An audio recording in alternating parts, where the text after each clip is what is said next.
Oh yes, it's coming in 3, 2, 1. On the air with FDT-TV, the premier West Ham and Arsenal football podcast, brought to you every Monday by Michael Hawes and Ian Varker. Oh dear, oh dear, oh dear. The FA what? Not a good week for Arsenal, Mike, especially in a limited edition new kit that no one can buy. I think everyone will want that to disappear. Yeah. I can see I've gone for like an homage to how bad we played yesterday. I mean, I know at half time when Man United played in that grey kit, Fergie got them to change, didn't he? I'm surprised Arsenal didn't do the same. Nah. Especially, I can't get my words out, as the kit was to stop, like, it was a protest against knife crime and stuff like that, which was actually quite a good reason to do it. But it was like that meme of he's already dead. I was going to say, after that performance, they might fucking encourage it. Dreadful. Yeah, we don't endorse knife crime, obviously. It is all in jest. But yeah, apart from that result, how's your week been? Yeah, not too bad. Not too bad. I was a little bit disappointed that the Liverpool game was postponed. But obviously we've got that this week instead. But I'll give you my thoughts on that a little bit later. Yep. Gutted for the result yesterday. It's just one of those days we just didn't turn up. I think we come out there expecting it to be an easy win when in fact it was anything but. I'll tell you what, if they were to put those sort of performances in the Premier League, they'd probably be doing better than Norwich and a few other teams. I know it's not that difficult, but yeah, they were really good yesterday and thoroughly deserved the win. What about yourself? Yes, yeah, all right. We come up with a solid performance, which is good, and you can't really moan. Really, still in 3 competitions, mate. The treble's still on. Maybe not. Maybe that's a little bit ambitious. But good news, Kurt Zimmer's apparently going to be back ahead of schedule. So he should be back in a couple of weeks. Which good. eases our defensive crisis a lot. Mm-hmm. Which is good. Yeah. So shall we get into a quick recap of the game? Yeah, sure. So last week, like I said, Arsenal versus Liverpool game was postponed because of COVID. Liverpool put in an application to postpone the game, despite, I think, going back a couple of months when it comes to playing Aston Villa, and they were like, well, surely they should have to forfeit the game. And lo and behold, the shoe was on the other foot, and they wanted the game postponed. So obviously, we've got the game coming up this week, so we'll go with our predictions again. Very shortly, West Ham versus Leeds, and then Nottingham Forest versus Arsenal. So West Ham Leeds, you had a 2-0 prediction. I had 2-1. I think I was going to go for 2-0, and then I said no, just to be different. And obviously the score was 2-0.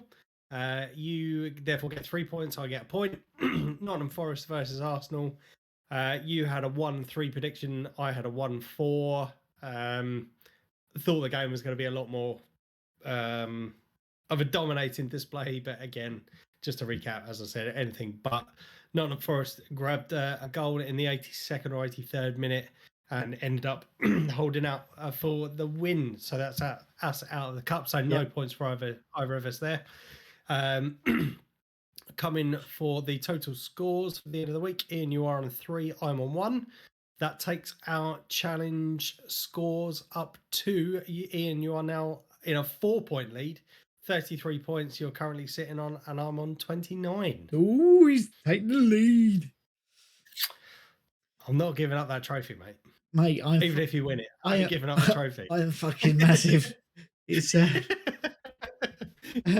so here's the thing, right? You mentioned about the Liverpool game being postponed, which really frustrated me. I tweeted about it. So it just so happens that the day after they played Chelsea, I think it was, they asked for it to be postponed.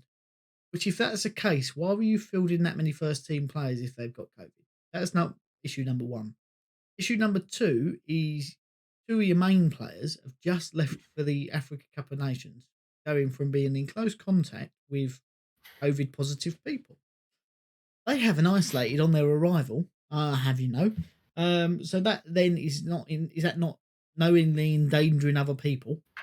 So there should be some repercussion with that. And three, it's just another excuse. Any reason to put it off until they get Salah and Mane back, which I think goes to show Klopp has no faith in anyone that has come in to replace them. And it winds me up. There's every excuse as to why, Matt. And you rightly said that when Aston Villa asked for it to be postponed, they was like, no, you've got to play it. And Aston Villa did. They did play it. But yeah, it's winding me up now. Yeah, I mean, don't get me wrong. I do understand, obviously, that if people have got COVID, then they need to kind of go into isolation and stuff. But they're not releasing any information as to who has been affected. I think someone's come out and said that Trent Alexander-Arnold was the only first-team player that's been positively confirmed as having COVID. I think there should be more transparency about who has got it, who they've been in contact with. Yes. These people need to go into isolation and all that sort of stuff. At Yes. the end of the day, fans are paying their money to go and watch these games. If these games are then postponed at short notice, these fans will lose money on train tickets if they're unable to reschedule. Yep. They will obviously there may be a cost implication as well because of travel arrangements, cost of the tickets. Again, I don't know how they work. If the game is postponed, will the tickets then be valid for the rearranged fixture, that sort of thing? And I think it's really unfair that they are getting that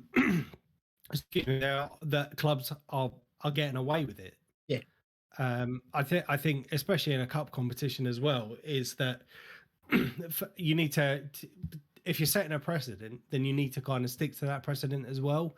So Aston Villa, again, I think they played an under-23 squad, or the majority of their squad at that particular fixture was an under-23 squad. So they were obviously going to get beaten by a Liverpool team. Therefore, if you're expecting other people to do it and not get a bye or something into the next round, then they need to accept those responsibilities or repercussions as well. Sorry.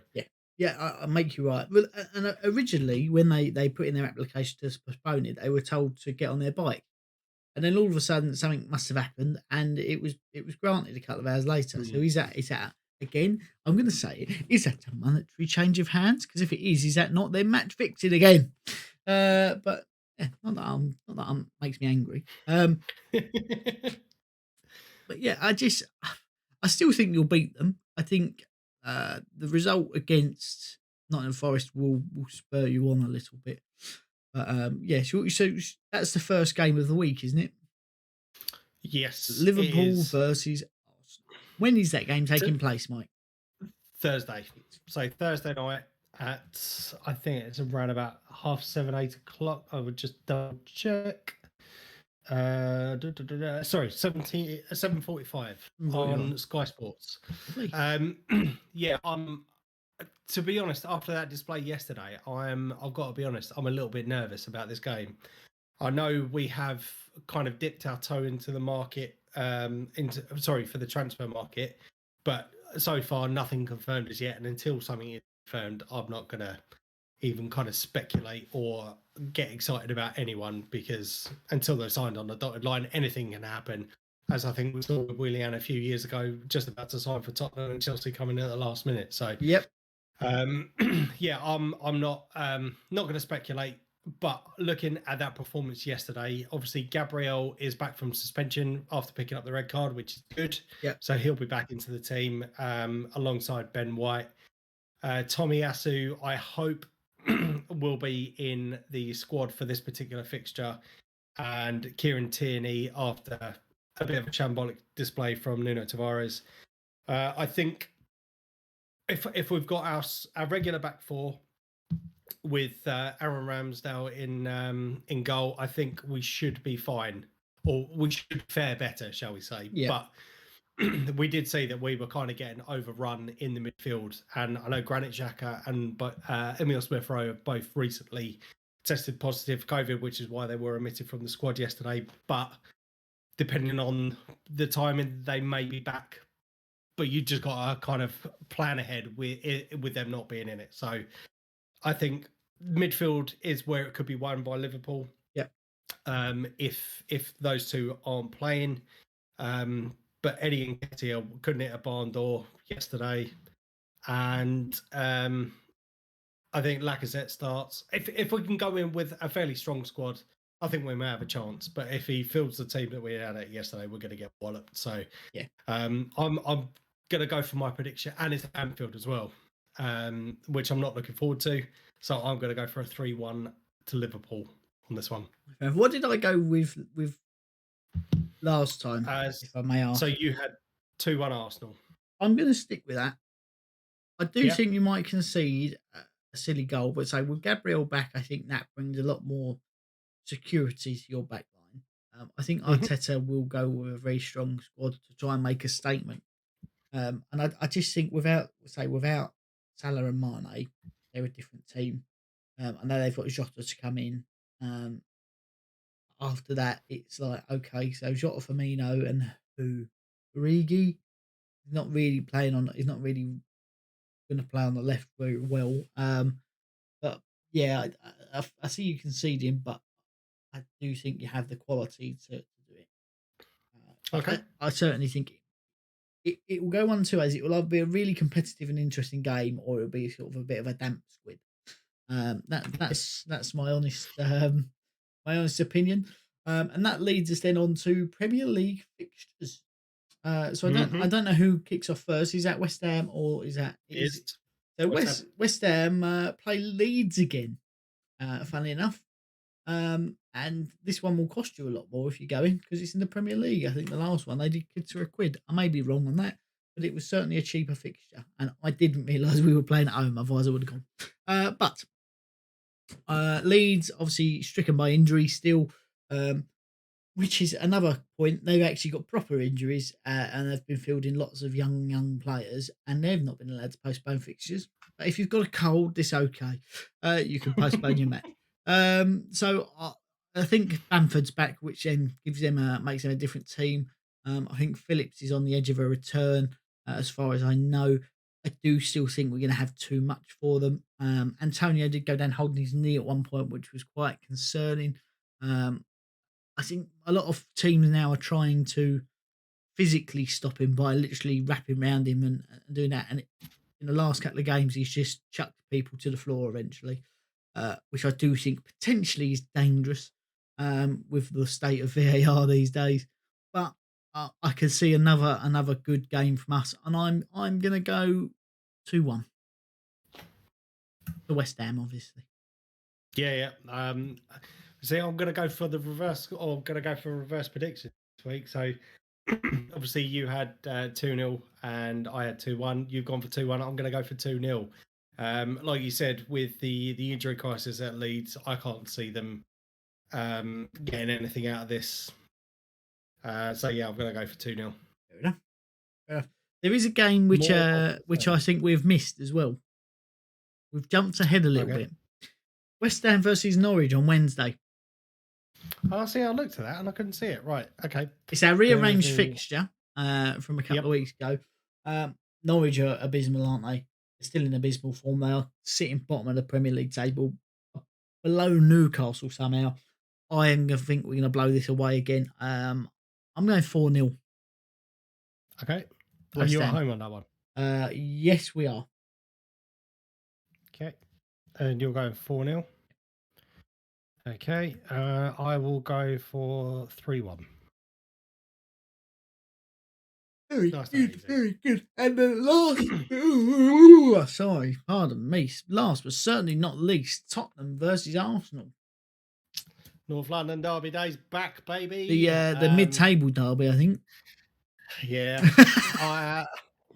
I'm a bit skeptical and a bit on the fence with this one because both teams, granted in the Premier League, we have had some absolutely amazing displays as of recently.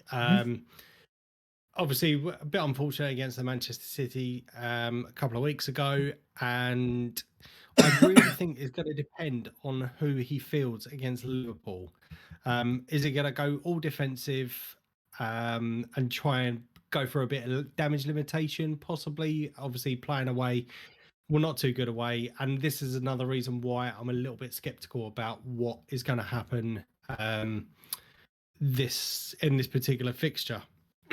Again, we should have a solid back four or back five again if you include the goalkeeper.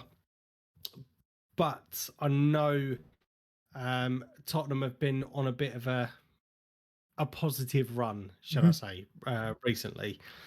I'm going to go for 1-1 on this one, I think. Okay. A ball draw. I think it's got everything about it you could write to be a very interesting fixture, which usually when that's the case is a little bit boring. Form sort of goes out the window in this one a little bit because of the occasion, but I think the loss to Nottingham Forest is either going to be sort of a make or break for you this season a little bit.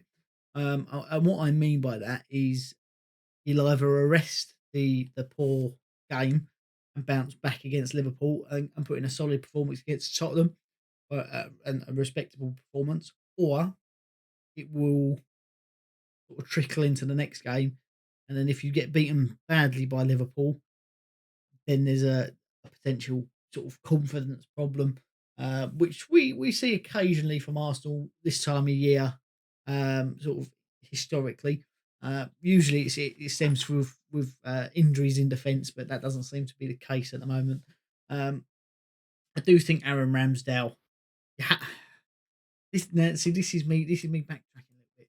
I think you have to put in certainly this year up with the best 4 or 5 keepers in the league. His performances have been outstanding. His shithousery has been outstanding. And I think he's gone from strength to strength. I don't think he anticipated. Like I listened to a bit of he was on Ben Foster's podcast the other week, listening to a bit of that. I don't think he anticipated playing, but he sort of grabbed that opportunity with both hands and has run with it. And fair play to the man. He's doing really, really well. He makes you certainly a lot stronger. And that would be my thing. Tottenham have been winning, but not convincingly. And they beat us, but not convincingly. They're there for the taking. They certainly are. They're putting in effort and they're working harder under Conte than they have under anyone else. You just have to hope that this isn't the occasion he sort of rears them up for their first big game. But I don't know what to put. I'm gonna go. It's gonna be a big game. I'm gonna go 3-2, but Tottenham with a home advantage being what carries them over the line. And I might be being too hopeful with that, but I think for West Ham, that's possibly the best result at the moment. Yeah, to be honest, mate, there's a part of me that agrees completely with everything you've just said. I would love to be able to sit here and go, yeah, it's going to be a really comfortable game for us. We're going to absolutely smash it. But obviously, we've now lost Thomas Partey to AFCON. Mohamed El Neni's gone to AFCON as well, I believe. Obviously, Aubameyang's not in the team, although just on recent performances, we haven't looked lost without him, have we? So I don't know where to sit with this one, and I'm hoping. Obviously, I would love a win, 100%. Just to do the double over the old enemy this year, which is something I can't say or I can't think that we've done for quite a while now. So yeah, just purely because of the away advantage or the home advantage to Tottenham, I think they would slightly favour it for me. Yeah. In terms of potentially winning, but if we play like we have done recently with our first team with a few better what they call string players, yeah, you know what I mean, second string, yeah. Then I think we could edge it out with the quality, but you just don't know what Arsenal's going to turn up on the day at the moment. Yeah, and I do just have to correct myself.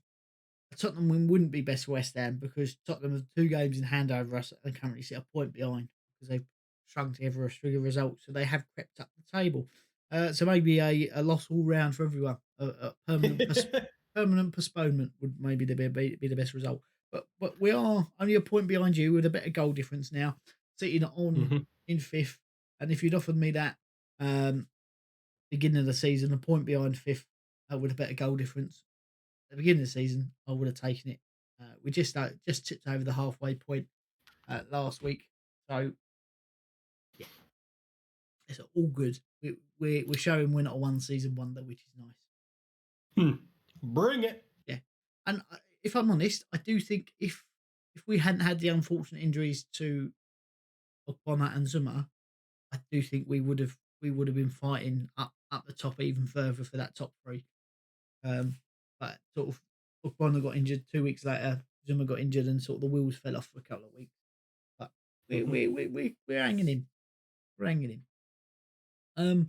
Have you got any transfer news for us, Mike, or any transfer rumours that you feel might be on the way to being true? So we have seen a recent departure of 18 Maitland-Niles to Roma. Gone on loan with no obligation to buy, I believe, for the rest of the season. Balogun, I think, has already left as well, or is due to leave, so he'll be going out on loan again for the rest of the season. There are rumours that Newcastle are in for El Neni, Rob Holding, Aubameyang, and someone else. Steele. Yeah. Again, after the performances at the weekend, obviously the issues that we've got with Aubameyang, he's got another 2.5 years left on his current deal, I believe.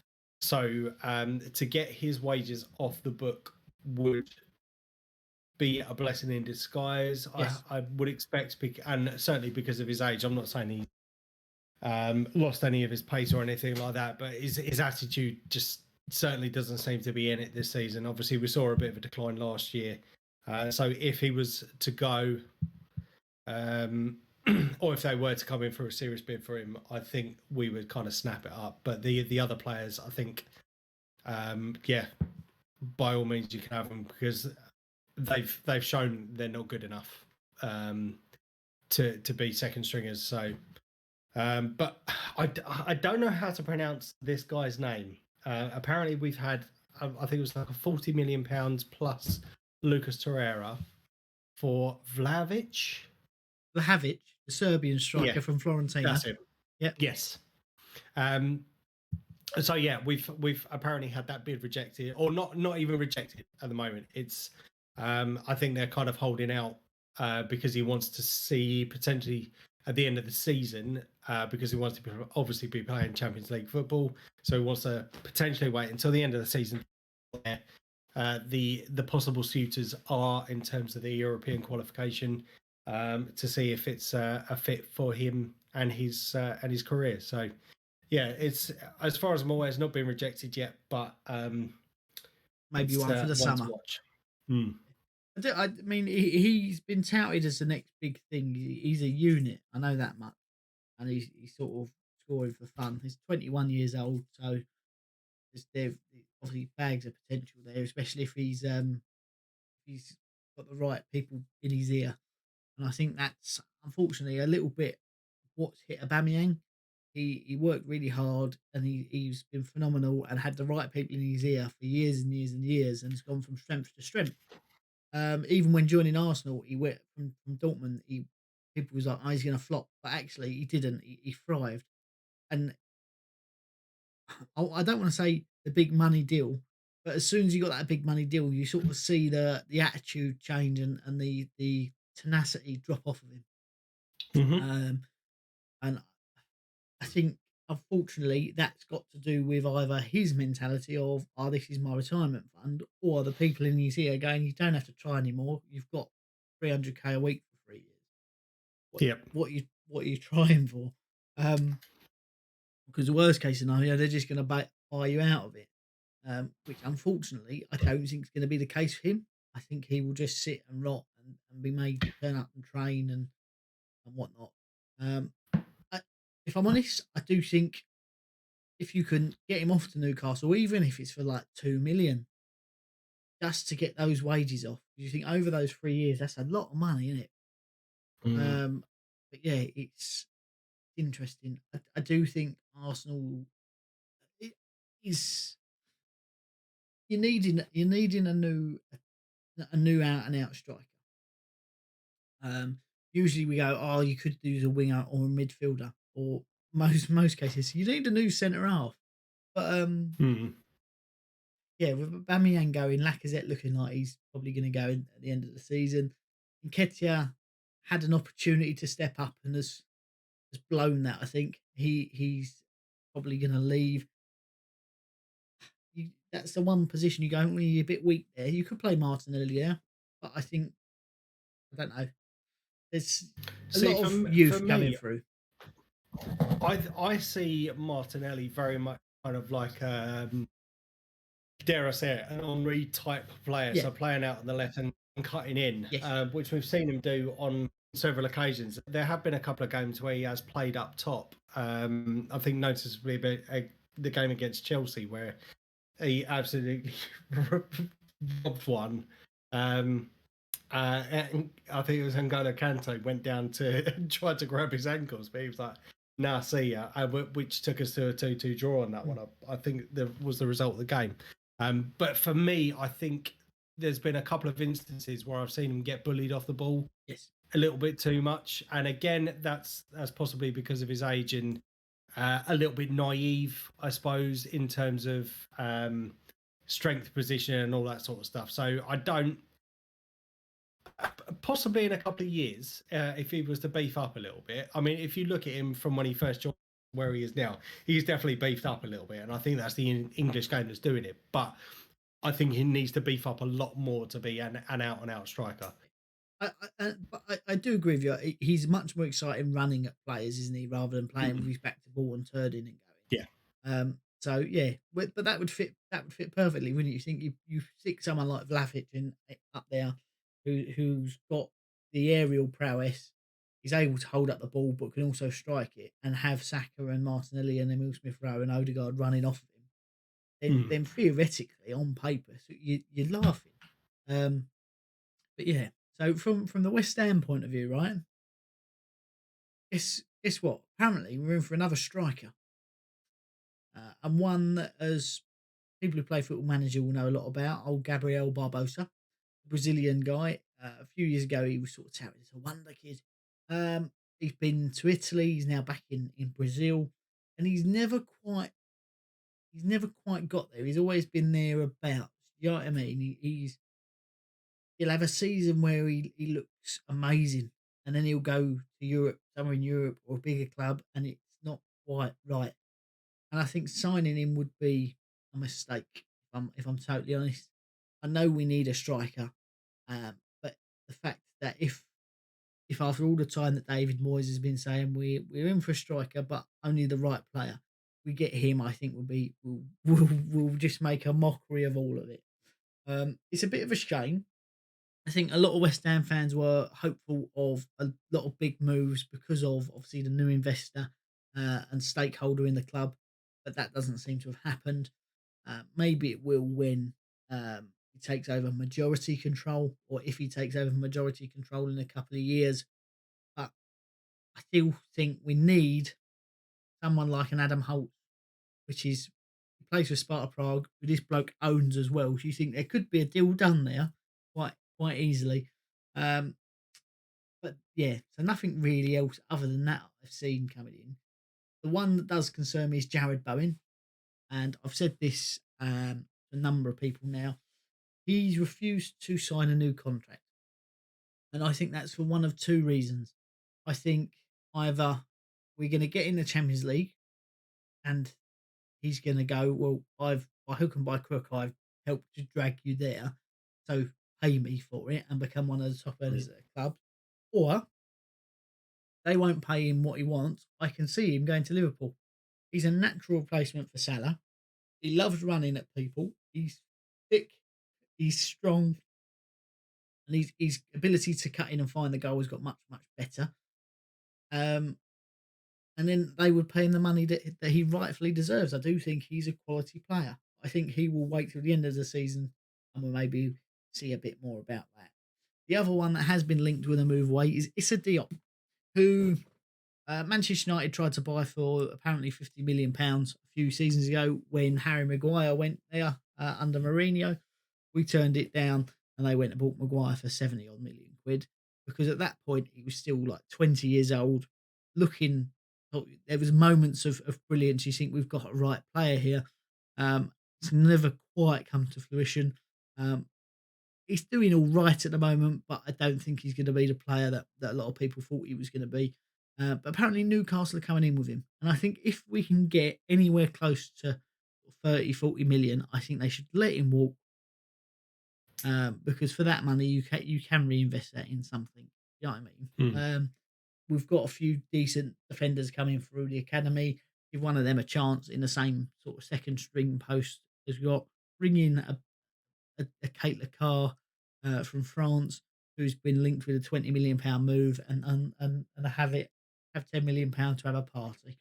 But yeah, it's not much movement on the transfer front as of yet. It's still early days, though, isn't it? I mean, we've still got, what, 20 days or just 20 days left of the transfer window, too. Yeah. Yeah, there's still a lot of time to do deals. And I think it's, as always, it's sort of that domino. Once you get that one big transfer go, you get a few more sort of fall into place. The one people have wound me up with is breaking news. Sorry. Is Kieran Trippier going from Atletico Madrid to Newcastle. And everyone's saying, "What?" Hasn't done it for the money. No, but that's what they're saying, and that is bullshit. Was he done it because he loves a relegation scrap? Does he loves playing in a championship? That's why he's done it. He's gone in as almost their highest paid player on a good deal for a player who is past their best, and people can say what they like. He's past his best. He's the wrong side of 30. He's only going to go downhill. Yes, he can hit a ball and he can put in a cross, but he was never prolific at Tottenham for doing it, because otherwise he would have gone to Man City like Kyle Walker did, or he would have gone to Man United, or he would have gone to Chelsea. So the fact he's come back over and gone to Newcastle, yes, is it better than what they had? Yeah, he is. Is he better than the rest of the Premier League? No, he's not. The big one that I think will be that domino, and I've just thought this, Luca Digne from Everton. Signed from Barcelona a few years ago, and everyone's been like, don't know if this guy's any good. He's actually been pretty good for Everton, I think. Had a falling out with Rafa, as seemingly have all the fans and everyone else. But Rafa's sort of like, yeah, he wants out, so I'm just going to sell him. But Chelsea are in for him, West Ham are in for him, Newcastle in for him, Tottenham apparently have linked with him. And would I take him? Probably. But if you're competing with the likes of Newcastle and Chelsea, you're probably going to have to pay over the odds. So in that case, you sort of, as a fan, you want to go, we'll let him have at it. We don't need a left back on £600,000 a week. You know what I mean? Yeah. So I think once he moves, that'll be the domino effect. I think Everton will spend a bit, and this person will spend a bit, and we'll see a few moves. But I do have a question for you. So obviously we've heard that Mbappe is going to be he's going to be moving at the end of the season. Looks like he's going to Real Madrid, but he said he'll honour his PSG contract and play it out before discussing terms, which is fair enough. However, Erling Haaland was being touted for a £150 million move in the summer. Allegedly has a contract in this summer that you can move for 70, which is still a lot of money. It's not quite a Southampton, but it's still a lot of money. He's being touted with a Premier League move, and Riola wants him to be paid £1 million a week. Right? So that then leaves two clubs that can pay that. Well, possibly three, but I think one will be the Championship. That leaves Manchester City and Chelsea. So am I saying he shouldn't earn £52 million a year? No, because if he can wrangle that deal, then fair play to the guy. However, I think that would then ruin definitely because whoever else is at that club will want to feel like they're being underpaid because actually 20-year-old kids coming on £1 million a week. You're only paying me 40. I want to raise. And then all the other clubs can go, well, hang on, if they're on that, we want the same. And then you'll just see all these clubs going bust. And that will be the end of it.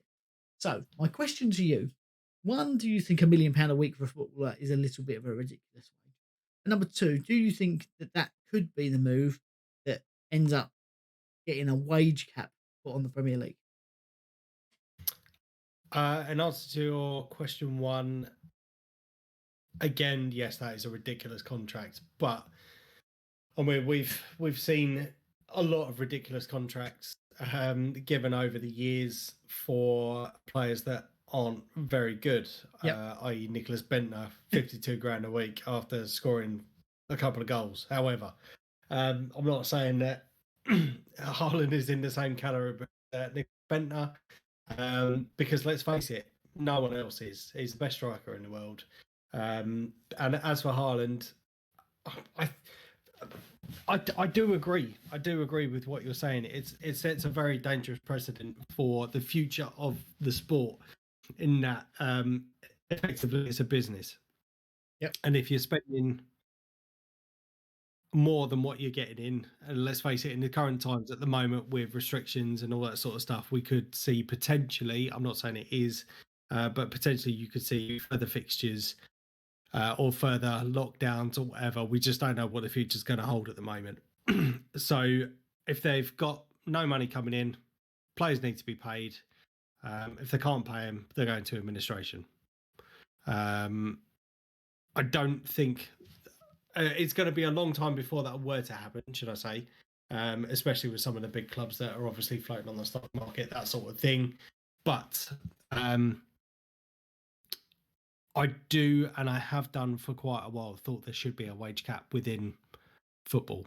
Yeah. And my reasoning for that is, twofold. One, I think it would stop players and their agents becoming so greedy. Yep. Two, I think it would therefore encourage, I want to say FIFA in general, to not be so greedy as well. Because obviously let's face it, I know companies are in business to try and make money and to try and make a fuckload of money, excuse my language. However, there's only so much money that you can have, I think, in a broad spectrum, that you don't have to worry about your future or your kids' future or your kids' future, that sort of thing. Yeah. And that's me speaking very generically. But I think if you see wage caps start coming in, you may see less dodgy backhanded deals where Mr. CEO of one company's getting a nice new car, a nice new watch, or 30 grand in, or 30 million pound in the bank because they've allowed us to sign this sort of player. So I think it could reduce potentially. This is my ideological head sitting on me now, that it would reduce greed and corruption across the sport.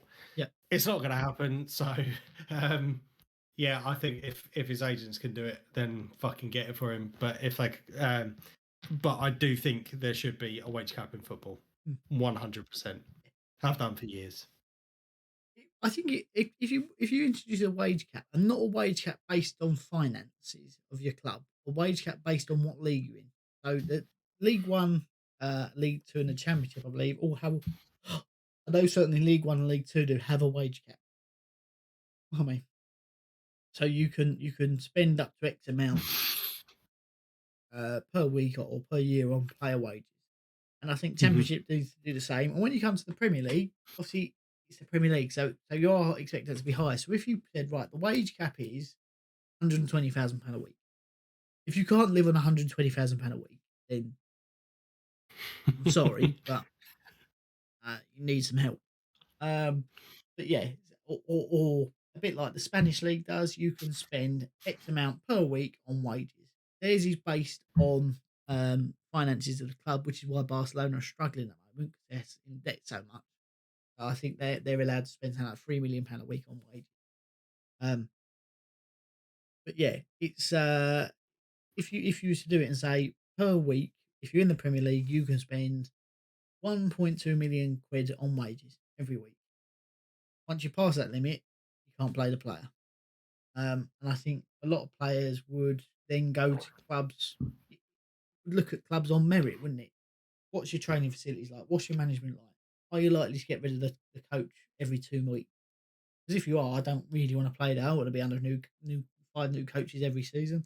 And I think that you then sort of bring up job security, you bring up homegrown players, you bring up all those other things because actually your homegrown player from your academy is going to play for less initially than what it is to buy a sort of ready-made person in. Yep.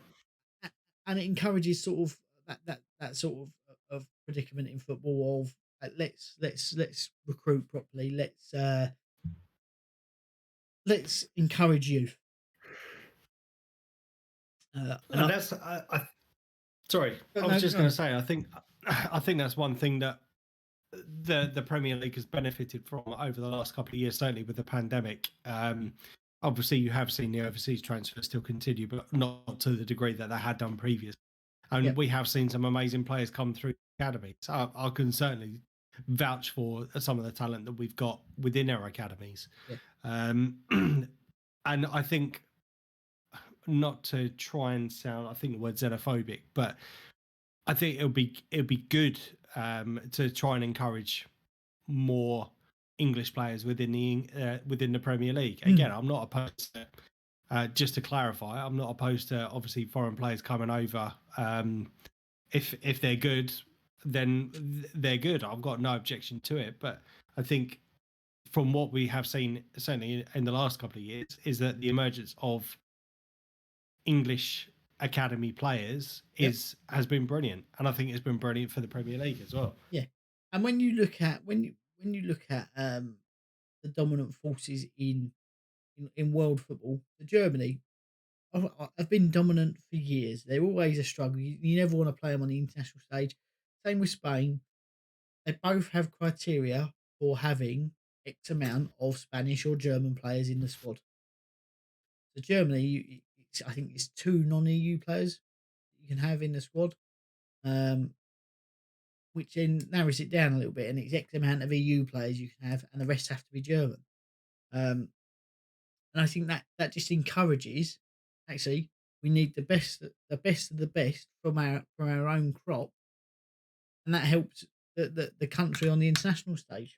And we've shown that we're thereabouts with a lot of these younger players coming into the squad. So let's sort of continue that trend. In my opinion, that's what we should be doing. Yeah, I agree. 100%. But yeah, so no VAR controversies this week. I don't think. I didn't catch any. Wow. I don't think there was any in the. I don't think VAR was in the FA Cup, was it? Because obviously some teams don't have it. But yeah, I think we're going to see West Ham in the 5th round. Going to be honest. Traveling up to Kidderminster. I think we're gonna. No, we're not. We're definitely not. 100%. We're not going to go any further in the FA Cup because we're shit. Your priorities lie elsewhere. That's it. League Cup's the only one to go for. So, Mike, I was really disappointed when I matched you on free things. Obviously, on the YouTube channel, it's there.